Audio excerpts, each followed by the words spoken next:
Hello friends, మనం జనవరి 7th current affairs గురించి 2019 current affairs గురించి డిస్కస్ చేసుకుందాం. గైస్, ఈ వీడియో చూసే ముందు లైక్ చేయండి. అంతేకాకుండా మీ ఫ్రెండ్స్ ఎవరుంటే వాళ్ళు కూడా షేర్ చేయండి. అంతేకాకుండా పక్కన ఉన్న సబ్స్క్రైబ్ బటన్ క్లిక్ చేసి బెల్ ఐకాన్ కూడా క్లిక్ చేయండి. ఎందుకంటే మన వీడియో పెట్టగానే మీకు నోటిఫికేషన్ ద్వారా రావడం జరుగుతుంది. సో గైస్, చూడండి, 2019 ఏ నెలకు ఓకేనా అన్ని గృహాలకు విద్యుత్ ఉంటుంది అని మోడీ ప్రభుత్వం హామీ ఇచ్చింది. ఓకేనా, దీనికి సంబంధించి ఆన్సర్ వచ్చేసి మార్చి 1 అండి. ఓకేనా, మార్చి 1 లోపు, అంటే 1 కాదు, మార్చి 31 లోపు అన్ని గృహాలకి కూడా కంప్లీట్గా ఫుల్ ప్లెడ్జ్డ్గా విద్యుత్తును అందిస్తామనేసి మోదీ చెప్పడం జరిగింది. అయితే చూడండి, మార్చి 31 లక్ష్యంగా ప్రతి ఇంటిని విద్యుదీకరించడానికి లక్ష్యంగా ఉందని మోదీ ప్రభుత్వం తెలిపింది. విద్యుత్ మంత్రిత్వ శాఖ బహిరంగ ప్రకటన డిసెంబర్ 31 గడువు యాక్చువల్గా డిసెంబర్ 31ను పెట్టుకున్నారు, కానీ అంతర్గత లక్ష్యం మాత్రమే అని చెప్పడం జరిగింది. డిసెంబర్ 31 నాటికి 10.48 లక్షల కుటుంబాలు అస్సాం, రాజస్థాన్, మేఘాలయ మరియు ఛత్తీస్గఢ్ 4 రాష్ట్రాల్లో విద్యుదీకరణ చేయబడ్డాయి ఫుల్ ప్లెడ్జ్డ్గా. అయితే ఏప్రిల్లో ప్రభుత్వం డిసెంబర్ 31, 2018 నాటికి దేశంలో సార్వత్రిక గృహ విద్యుదీకరణ సాధించేందుకు ప్రధానమంత్రి బిజ్లీ హర్ ఘర్ యోజన అనే ప్రథమ పథకాన్ని ప్రవేశపెట్టడం జరిగిందనమాట, ఫుల్ ప్లెడ్జ్డ్గా విద్యుదీకరణ చేయడం కోసం. అయితే నెక్స్ట్ చూడండి, ఎవరు జార్ఖండ్లో 2391 కోట్ల విలువైన మండల్ డ్యామ్కు పునాది వేశారు? ఓకేనా, జార్ఖండ్లో విలువైన మండల్ డ్యామ్కు పునాది వేశారు. 2391 కోట్ల విలువైన మండల్ డ్యామ్కు. ఆన్సర్ వచ్చేసి మోడీ అండి. B is right answer, Narendra Modi.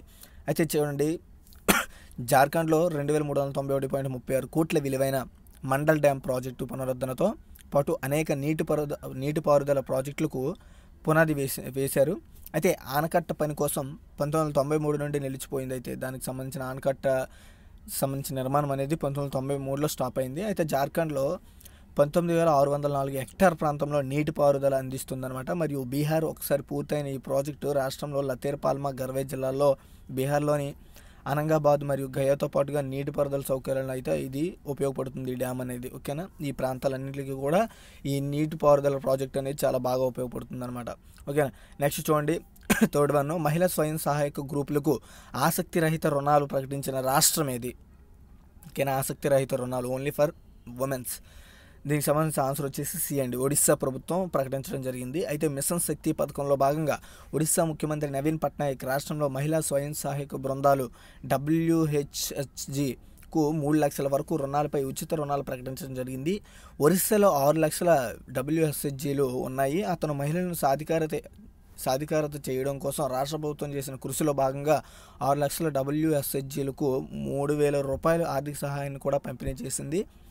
అతను కొత్త ఎస్హెచ్జీల కోసం 15,000 సీడ్ డబ్బును ప్రకటించాడనమాట. మరియు డిజిటల్ సాధికారత కొరకు స్మార్ట్ ఫోన్లు కొనుగోలు చేయడానికి 3,000 రూపాయలను ప్రకటించడం జరిగింది. అతను ఇప్పటికే 338 బ్లాకుల స్థాయి ఫెడరేషన్ల కోసం 25 లక్షల వరకు మొత్తం డబ్బుని ప్రకటించడం జరిగిందనమాట. ఓకేనా, మహిళల కోసం. సో జోధ్పూర్లో ఎన్ని కోట్ల విలువైన ప్రాజెక్టులను నితిన్ గడ్కరీ ఆవిష్కరించారు? ఓకేనా, మనకు తెలుసు, రోడ్డు రవాణా సెంట్రల్ మినిస్టర్ వచ్చేసి నితిన్ గడ్కరీ. దీనికి సంబంధించి జోధ్పూర్లో ఎన్ని కోట్ల విలువైన ప్రాజెక్టులకు నితిన్ గడ్కరీ ఆవిష్కరించడం జరిగిందనేది క్వశ్చన్ అనమాట. ఓకేనా, సో ఆన్సర్ వచ్చేసి 5,300 కోట్లు అండి. ఓకేనా, 5,300 కోట్ల రూపాయలు ఆవిష్కరించాడు అనమాట విలువైన ప్రాజెక్టులని. అయితే union road transport and highways శాఖ మంత్రి నితిన్ గడ్కరీ రోడ్ల ప్రాజెక్టులకు ప్రారంభించారు. అయితే ఈ రహదారులు తదుపరి రాబోయే సంవత్సరాల్లో అసలు జోధ్పూర్లో అసలు గుంతలే లేకుండా చేస్తాయని ఈ సందర్భంగా చెప్పడం జరిగింది. అయితే అతను కూడా సాంప్రదాయ శిలాజ ఇంధన ప్రత్యామ్నాయాలుగా బయో ఇంధన, విద్యుత్ మరియు ఇథనాల్ ఉపయోగం వాటి వాడకంపై క్లారిటీ అనేది ఇవ్వడం జరిగిందనమాట. ఓకేనా, నెక్స్ట్ 5th వన్ చూడండి, అంటార్కిటిక్ శిఖరాన్ని అధిరోహించిన భారతదేశపు మొదటి అంగవైకల్య గల మహిళ ఎవరు అంటే ఆన్సర్ వచ్చేసి Arunima Sinha. B is right answer, Arunima Sinha. చూడండి, భారత పర్వతారోహకురాలుగా అరుణిమా సిన్హా ప్రస్తుతం అంటార్కిటికా శిఖరం అయిన విన్స్ మౌంట్ అధిరోహించిన మొట్టమొదటి మహిళా అంగచేదుకురాలుగా ఇవ్వడం జరిగింది. అయితే 2013లో ఎవరెస్ట్ పర్వతం అధిరోహించిన మొట్టమొదటి, అంటే ఆవిడ 2013లో స్టార్ట్ అయ్యారు. అయితే ఔత్సాహికురాలు కావడంతో సిన్హా ప్రపంచ రికార్డును అధిగమించారు. ఇక జాతీయ స్థాయి వాలీబాల్ క్రీడాకారుని అరుణిమా తన ఎడమకాలు కూడా కోల్పోయారు. అయితే ఆవిడకు వచ్చింది వచ్చేసి పద్మశ్రీ అవార్డు గ్రహీత సిన్హా ఇప్పటికే 5 శిఖరాలు, అంటే Mount Everest, Mount Kilimanjaro, Mount Elbrus, Mount Kosciuszko మరియు మౌంట్ ఎకనోకేగ్జా ఈ యొక్క పర్వతాలను అధిరోహించడం జరిగింది ఈవిడ. ఓకేనా, సో 6th వన్ చూడండి, ఇంటర్నేషనల్ కైట్ ఫెస్టివల్ ఎక్కడ ప్రారంభమైంది? ఓకేనా, ఆన్సర్ వచ్చేసి అహ్మదాబాద్ అండి. ఏ ఈజ్ రైట్ ఆన్సర్. అహ్మదాబాద్లో kite festival, international kite festival అనమాట. సో 9 రోజులు అంతర్జాతీయ కైట్ అనమాట. కైట్ పండుగ శీతాకాలంలో రాబోయే వేసవ కాలాన్ని గుర్తు చేయడం, అంతేకాకుండా రైతులు పంటల సీజన్ను గుర్తు చేయడం కోసం గుజరాత్ అహ్మదాబాద్లో సబర్మతి రివర్మెంట్ వద్ద ఈ యొక్క kite festival, international kite festival అనేది నిర్వహిస్తారు. అయితే దీనికి ముఖ్యమంత్రి విజయ్ రూపానీ, అహ్మదాబాద్ మేయర్ బిజిల్ పటేల్, రాష్ట్ర రెవెన్యూ శాఖ మంత్రి కౌశిక్ పటేల్ కూడా ఈ యొక్క ఏడాది కైటిక పండులో గుజరాత్ గవర్నర్ ఓపీ కోహ్లీ కూడా స్టార్ట్ చేయడం జరిగిందనమాట. వీళ్ళందరి సమక్షంలో ఈ ఇంటర్నేషనల్ కైట్ ఫెస్టివల్ అనేది స్టార్ట్ చేయడం జరిగింది. అయితే ఈ సంవత్సరం 30వ ఎడిషన్ అనేది ఈ యొక్క ఫెస్టివల్లో స్టార్ట్ అయిందనమాట. ఓకేనా, కిందటి సంవత్సరం వచ్చేసి 29వ ఎడిషన్ అయితే ఇప్పుడు వచ్చేసి 30 ఎడిషన్ అండి. అయితే అంతేకాకుండా గుజరాత్లోని 19 నగరాల నుండి ఈ 500 కైట్ ఫ్లేయర్లు మరియు దేశంలో 13 రాష్ట్రాలు పాల్గొంటున్నాయి అనమాట. దేశంలో 13 రాష్ట్రాలు ఈ యొక్క ఇంటర్నేషనల్ కైట్ ఫెస్టివల్లో పార్టిసిపేట్ చేస్తున్నాయి. అంతేకాకుండా 45 వేరువేరు దేశాలకు చెందిన 150 కైట్ ప్లేయర్లు ఈ పండుగలో కూడా పాల్గొనడం జరుగుతుంది. ఓకేనా, 150 కైట్లు సంబంధించిన ప్లేయర్లు. నెక్స్ట్ చూడండి 7th వన్. ఎర్నా సోల్బెర్గ్ భారతదేశానికి 3 రోజుల పర్యటనలో న్యూఢిల్లీకి చేరుకున్నారు. ఆవిడ ఏ దేశ ప్రధానమంత్రి? ఎవరు? ఎర్నా సోల్బెర్గ్. ఆన్సర్ వచ్చేసి నార్వే. ఓకేనా, నార్వే దేశానికి ఆవిడ ప్రధానమంత్రిగా వ్యవహరిస్తున్నారు. నార్వే ప్రధానమంత్రి ఎర్నా సోల్బెర్గ్ భారతదేశానికి 3 రోజుల పర్యటనలో న్యూఢిల్లీకి చేరుకున్నారు. ఆమె ప్రభుత్వానికి చెందిన సీనియర్ అధికారులతో పాటు పెద్ద వ్యాపారి ప్రతినిధి బృందంతో కలిసి సమావేశం కానుంది. అయితే ఆమె ఇండో నార్వేజియన్ బిజినెస్ కాన్ఫరెన్స్లో కూడా పాల్గొంటున్నారు. అయితే 100కి పైగా నార్వేజియన్ కంపెనీలు ఓడలో, భవనం, పెట్రోల్ సంబంధిత సేవల, జలశక్తి, పరిశుద్ధ శక్తి మరియు ఐటీ సేవలు వంటి ప్రాంతాల్లో భారతదేశంలో పెట్టుబడి పెట్టాయి. నార్వేలో అనేక భారతీయ కంపెనీలు కూడా ఉన్నాయన్నమాట నార్వేలో. ఓకేనా, సో అటువంటి కంపెనీలు కూడా మన ఇండియాలో చాలా వరకు ఇన్వెస్ట్మెంట్ చేసి వాటిపైన కూడా సమీక్ష చేయడం కోసం ఆవిడ రావడం జరిగింది. నెక్స్ట్ 8th వన్ చూడండి. బంగ్లాదేశ్ ప్రధానిగా బాధ్యతలు ఎవరు స్వీకరించారు? ఓకేనా, సో ఆన్సర్ వచ్చేసి షేక్ హసీనా అండి. సో ఈవిడ ఒక మహిళ. చూడండి, అవామీ లీగ్ అధ్యక్షురాలు షేక్ హసీనా వరుసగా 3వసారి కూడా బంగ్లాదేశ్ ప్రధానిగా బాధ్యతలు అయితే స్వీకరించారు. 31న కొత్త వాళ్ళతో సహా 47 మంది సభ్యులు మండలి కూడా ప్రమాణ స్వీకారం చేయబోతున్నారు ఈవిడితో పాటు. అయితే అధ్యక్షుడు మహమ్మద్ అబ్దుల్ హమీద్ మంత్రివర్గ కార్యదర్శిగా బాధ్యతలు నిర్వహిస్తారు. అవామీ లీగ్ దాని మిత్రపక్షాలు ఇటీవల 299 మంది సభ్యులు పార్లమెంట్ ఎన్నికల్లో 288 సీట్లను సాధించారన్నమాట వీళ్ళు. అయితే ఇంతకు మునుపు ఆమె 1996 నుండి 2001 వరకు ప్రధానమంత్రిగా ఉన్నారు. ఆ తర్వాత మళ్ళీ గ్యాప్ ఇచ్చి మళ్ళీ 3వసారి ప్రధానిగా ఎన్నికవడం జరిగింది. సో చూడండి 9th వన్. 2019 జనవరి 7న దేశవ్యాప్తంగా జవహర్ నవోదయ విద్యాలయాలు అంటే HNVV వద్ద ఎన్ని సీట్లు పెరుగుదలకు మానవ వనరుల అభివృద్ధి మంత్రిత్వ శాఖ ఆమోదం తెలిపింది? ఎన్ని సీట్లను పెంపొందించడానికి? ఓకేనా, 2018 జనవరి 7న మొత్తం దేశవ్యాప్తంగా.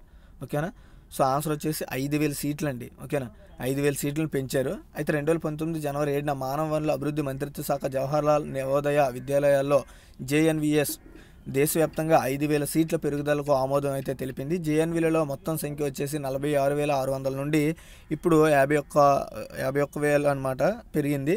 అయితే JNVలు నవోదయ విద్యాలయాల సమితి న్యూఢిల్లీ మానవ వనరుల అభివృద్ధి మంత్రిత్వ శాఖ క్రింద స్వతంత్ర సంస్థగా పనిచేయడం జరుగుతోంది.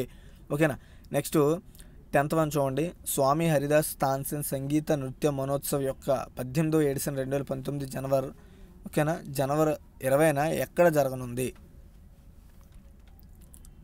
స్వామి హరిదాస్ తాన్సేన్ సంగీత నృత్య మహోత్సవ్ 18వ ఎడిషన్. ఓకేనా, ఆన్సర్ వచ్చేసి న్యూఢిల్లీ అండి. ఓకేనా, న్యూఢిల్లీ. సో స్వామి హరిదాస్ తాన్సేన్ సంగీత నృత్య మహోత్సవ్ యొక్క 18వ ఎడిషన్ 2019 జనవరి 10 అండి, 20 కాదు 10 నుంచి న్యూఢిల్లీలో స్టార్ట్ అవుతుంది. అయితే సాంప్రదాయ భారతీయ కళారూపాల్లో యువత ఆసక్తిని పునరుద్ధరించడం కోసం మరియు ప్రోత్సహించడం కోసం ఈ యొక్క ప్రయత్నం చేయడం జరుగుతుందన్నమాట. ఈ యొక్క మనోత్సవం అనేది చేయడం జరుగుతుంది. అయితే ఇది 16వ శతాబ్దపు కవులు మరియు సంగీతకారులకు స్వామి హరిదాస్ మరియు వియాన్ తాన్సేన్లకు అంకితం చేయబడిన ఒక మనోత్సవం అని చెప్పుకోవచ్చు. ఇది భారతీయ సంగీత్ సదాన్ మరియు శ్రీరామ్ సెంటర్ ఫర్ పెర్ఫార్మింగ్ ఆర్ట్స్చే నిర్వహించబడుతోంది.